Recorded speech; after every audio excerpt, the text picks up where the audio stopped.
Time now for Back Pages Tonight, right here on Sky Sports News, are bringing you a first look at the sports stories in the morning's newspapers. And joining us on the show are the Athletics football correspondent David Ornstein and the Daily Mail's chief sports feature writer Riath Al-Samarri. Welcome along to you both. We'll hear from you very shortly. Let's quickly run you through the back pages. No surprise what is dominating. The Guardian, this on the back page, has the image of Jude Bellingham and also Phil Foden looking frustrated with the headline, Woe to Cologne, slow, goal-shy England struggle again, but somehow top Group C. Yeah, winning 2 draws has done it for England, and they're through to the last 16 as group winners. On the back page of the Times, Group of Dearth.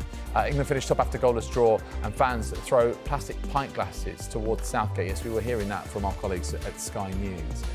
Right, on the back of the Eye, more questions than answers. England win group, the latest failure to fire increases pressure on Southgate. A little bit of Emma Raducanu in England cricket there as well. And also on the back page of the Mail, boring England. 2 goals in 3 games, another dull and desperate display, and fans hurl plastic cups at Southgate. Not all about England. There's transfer news in the Telegraph. United targeting Paris Saint-Germain's Ugarte's replacement for Casemiro. Mary Earps has her sights on Paris. OK, let's get into it. Good evening, David. Good evening, Riath. Got to start with what's happening in Cologne and England topping the group. But again, perhaps, you know, when you looked at this group at the start, David, Denmark, Slovenia and Serbia, I mean, you would have thought England would get more than a win and 2 draws. But yeah, that's what they've done. And they have topped the group. But, you know, what is your overriding feeling off the back of this? I mean, Woe to Cologne is the headline in The Guardian. Are you feeling woeful? No, I'm not, actually. It was probably the most appetising group coming into the tournament, and it's ended up being one of the most infamous in terms of goals scored and various other statistics in European Championship history. And England's performances certainly have not lived up to the expectations of the English public and fan base and the media.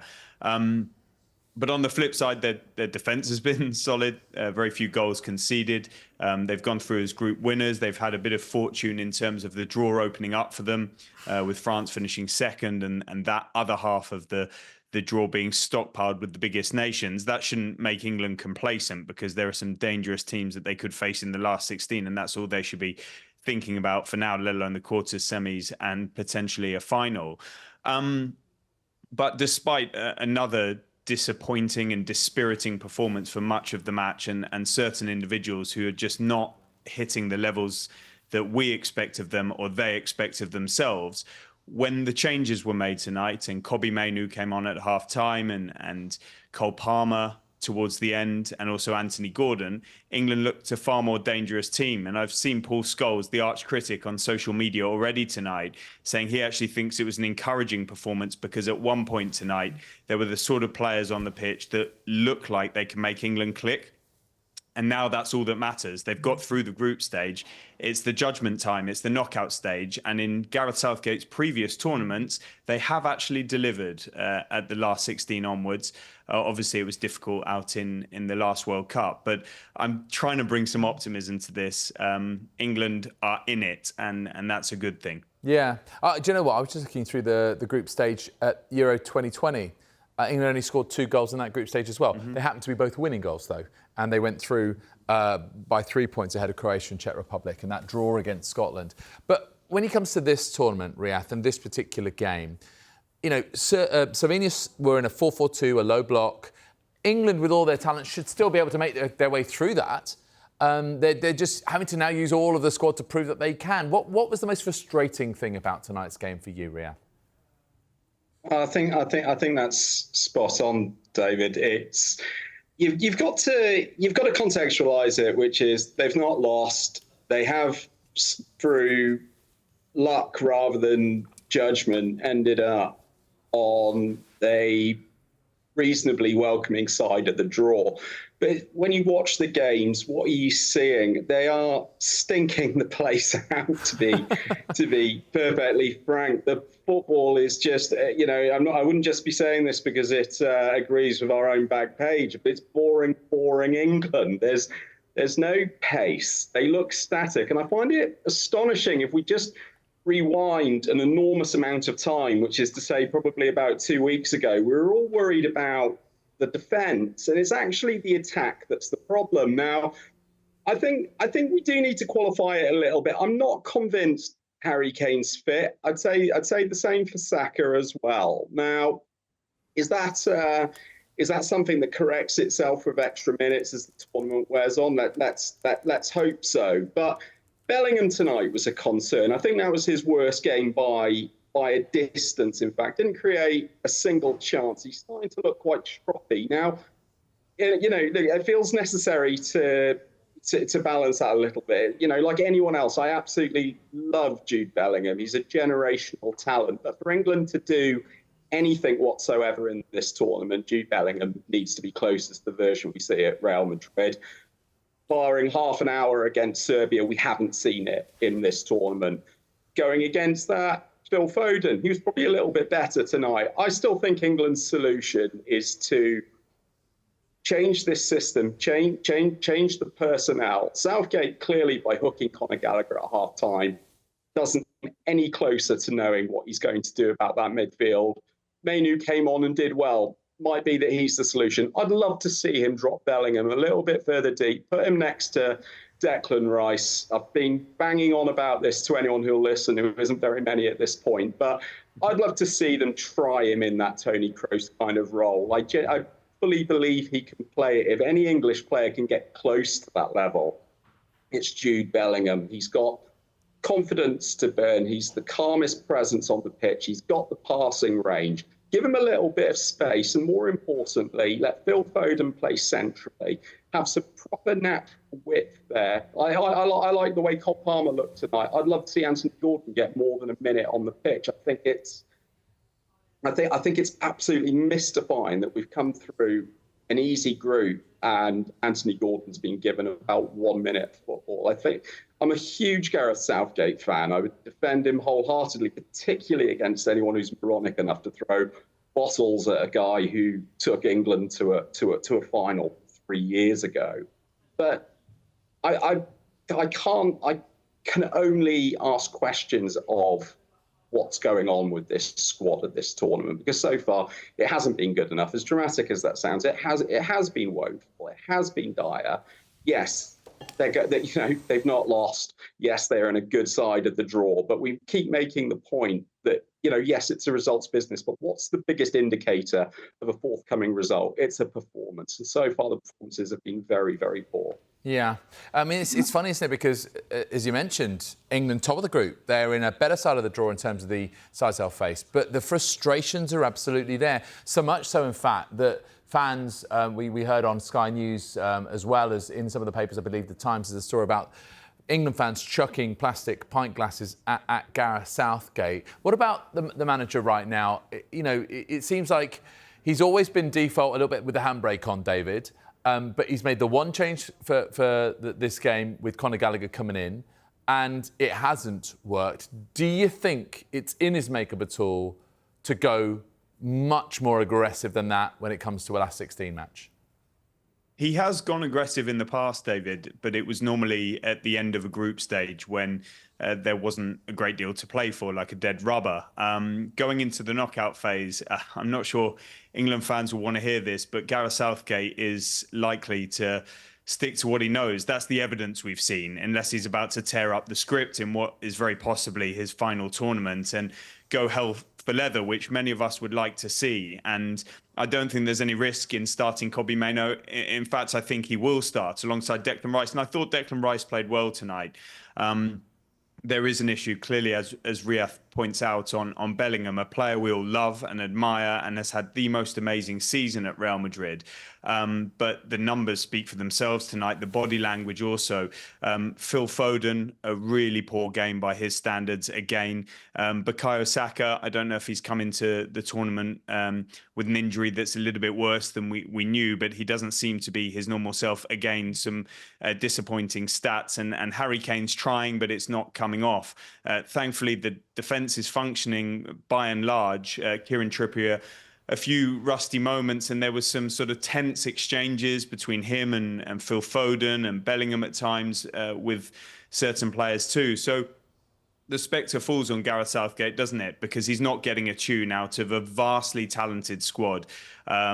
People talking about the handbrake off and needing to make more changes. And I just wonder if the performances of those substitutes have given him a little bit more food for thought, and is he going to be brave enough to listen to the fans and the public who want to see these changes? Those weren't nice scenes when he had a few cups thrown at him. It may say something about the state of England fans in Cologne, but there were many clapping as well. It's got to be said, and you can understand the frustration of the supporters because England should be playing so much better than this. But that's not to say that they won't click. And to answer your question, everything we've seen from Southgate so far tends to suggest he'll stick with what he knows and trusts. And he talked pre-match about not making knee-jerk reactions. And England are through. I think he will want his first-choice team to click, maybe with some relatively minor amendments and then more strength again off the bench, whoever they face. Key to say, I think he'll pick based on the opposition, and we don't know that just yet. Yeah, that's right. Yeah, it could be the Netherlands, could be a number of other teams as well. Riath, if we assume that, well, as David said, Declan Rice played well, he won't get dropped for this next game. Jude Bellingham is simply too talented to get dropped for this next game. Harry Kane is the captain; he won't get next drop for this next game. Who might make way, and what is the change you would like to see? Well, as I outlined in the sort of minor soliloquy a moment ago, I would love to see Jude Bellingham drop back next to Rice. I don't think that's going to happen, but I can't get beyond the fact that I think it would mobilise 3 positions with one change. I think it makes a tremendous amount of sense at the moment, particularly for the benefit of getting Foden centrally. I think knowing Gareth the way he is, the way he makes the sort of changes he tends to make, I think it will be Mainu in for Gallagher. I'd be interested to know what Gallagher's thinking right now, having waited very patiently for a chance, and he gets hooked at half time. That's going to eviscerate a guy's confidence. So I'm not sure by that decision. It really confused me. But then again, if we're going to judge Southgate, we have to say it was a change that improved the makeup of the team. When Mainu came on, they did become that little bit more dynamic. So you would say it was a successful change. But I can't see how it supports the idea. But he doesn't start for you, does he? Mainu, if Jude Bellingham is pushed back alongside Declan Rice, Mainu, despite the fact that he improved the team, doesn't start in the last 16. Is that right, Riath? Yeah, I would love to see Bellingham, but I suspect it'll be Mainu starting next to Rice. Okay. All right. We'll leave it there for the moment. Take a break, other side of which we will discuss plenty more of what's making the back pages, including this in the Mirror. More on a disappointing result from England out in Cologne. Slow hand clap, they say. And Erik ten Hag's £27 million deal, and Wales want Thierry Henry as their new boss.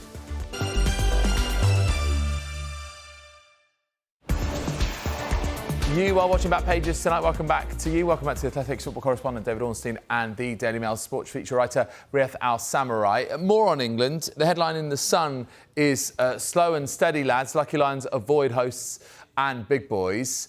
Listen, I think we should reflect on this factor, that actually defensively, which wasn't meant to be England's strong point heading into this tournament, Riath, they have been, relatively decent. They haven't, conceded too many opportunities. Mark Gay is perhaps a player worthy of mention.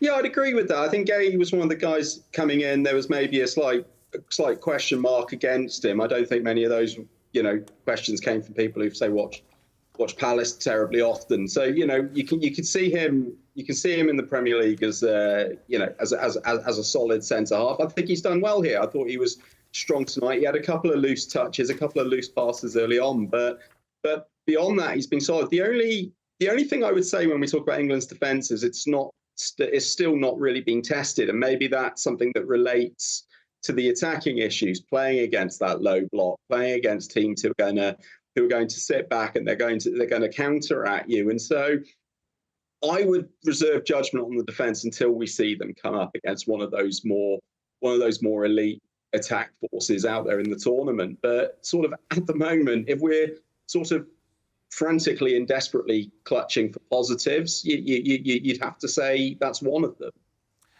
In terms of the idea of England being in the kinder side of the draw, this does sort of bring me echoes of World Cup 2018, I think it was, David, when they got through their group. In fact, remember, there was that kind of odd dead rubber against Belgium in the group, and then they got through Colombia, Sweden, and then fell against Croatia.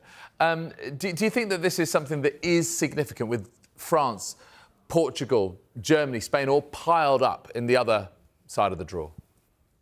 Yeah, it gives England a great opportunity. Don't forget, they've not beaten what you would describe as a major nation in a major competition away from Wembley in the sort of first knockout round. It's been, or you could say at all, it's been something that hasn't gone unnoticed, and if England are going to go all the way, they're going to have to take a major scalp. But what it does do is potentially allows them to hit some form before doing so. The only thing I would say is that, you know, depending on who it is, there are some really dangerous teams out there. And even when you saw tonight a team ranked far below England in Slovenia, they do look a lot more cohesive, many of these teams, and fluid than England when they're going forward. And they do have weapons. I agree with Riath to an extent, but somebody like Sesko, he was the talk of some of the top Premier League clubs, Arsenal, Manchester United and Chelsea, before signing his new contract at RB Leipzig, and Højlund, of course, for Denmark. And then there were dangerous attackers too for Serbia in the first match. So England's defence has withstood what's been thrown at it. But I guess, David, it will just allow them to build in confidence, not having any of those big guns on their side of the draw, and try to impose themselves. They did dominate possession tonight, and try and express themselves a bit more. And they've got the players to do that. But it's about time England sort of took these games by the scruff of the neck and started to be a bit more potent in attack. If they're not, then they're going to have a rude awakening. Riath, I wonder how they're looking at this over in France, looking at this Euros, with France, you know, one of the outstanding teams like England.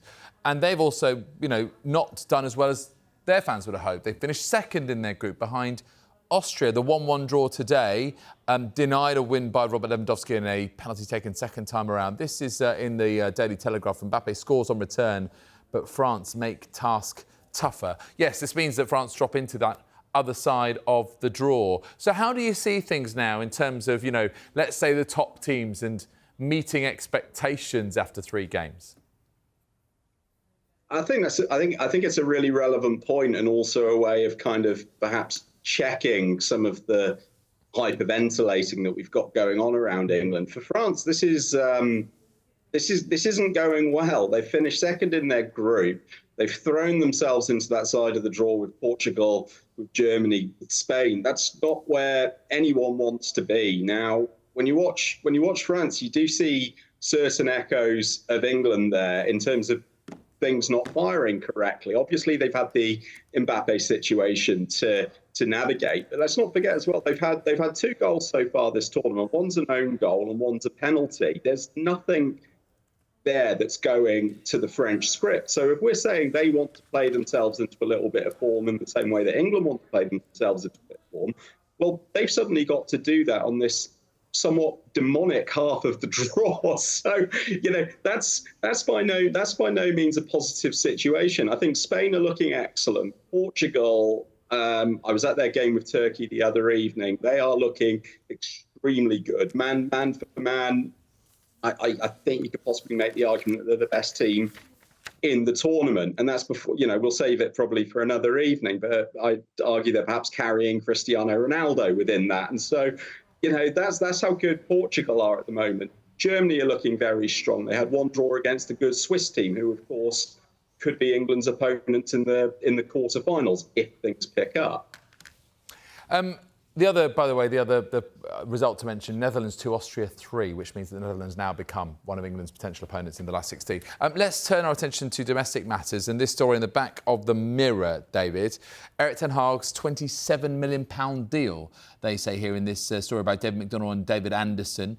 Erik ten Hag close to agreeing a new 2-year contract with United worth around £27 million. How much of a turnaround is this for Erik ten Hag, given the position that we all felt he might be in, a month, 6 weeks ago? Yeah, it's really interesting because Manchester United clearly had serious thoughts about changing. Before the FA Cup final, it was well documented. They were meeting with potential candidates afterwards as well. And poor Erik ten Hag was just sort of sat there on holiday in Ibiza, having won his second trophy in as many seasons, in charge of Manchester United. Sort of beauty contest going on behind his back. United will say they had to do that due diligence after a disappointing season on the whole. But he was the last man standing, and that gained him a load of power. And when I broke the story about him staying, one of the points mentioned was that they would be looking to extend his contract. And so this, if it gets there, is an inevitable conclusion. But it's what's within the detail of it that's more interesting, because of course he has a veto within transfers at the moment. Is that going to stay? Is he going to remain as as manager, or will his title switch to head coach? And a lot more besides. There is an option in his contract, so are they just going to trigger that, or are they going to give him a fresh deal altogether? What's going to happen with his backroom staff, with reports that Ruud van Nistelrooy is coming in to join him? So who would be leaving? There is a lot to sort out at Old Trafford, and it looks like we're getting to the point, the first and the most important bit of it, that his contract will be sorted out, and then the rest can follow, not least in the transfer market. Just briefly, Riath, staying at Old Trafford, they might be willing to offer that to Erik ten Hag, but clearly not enough to Mary Earps, because she is off to Paris Saint-Germain, it would seem. How much of a blow is that to not just United in the WSL, but the WSL as a whole? Yeah, I think it's a huge loss, and for all, it's certainly not a good one for British football. I mean, she's one of the biggest names in the game. United lost Russo to Arsenal as well, so is there that conversation about direction of travel? Didn't qualify for the Champions League, but did win the FA Cup. It wasn't enough to keep her, but you know, such is her quality. She's got these options on the table for her. But it's definitely a shame for United. You never want to lose a top player, and you know there's also the wider question about how much of a priority is the women's team at United at the moment. Hearing about the training facilities. We're going to have to leave it there, I'm afraid, Riath and David. Thank you very much indeed for your company here on Back Pages tonight. We're going to be talking more England very, very shortly. Gareth Southgate's side disappointing once again, although they topped the group to go through.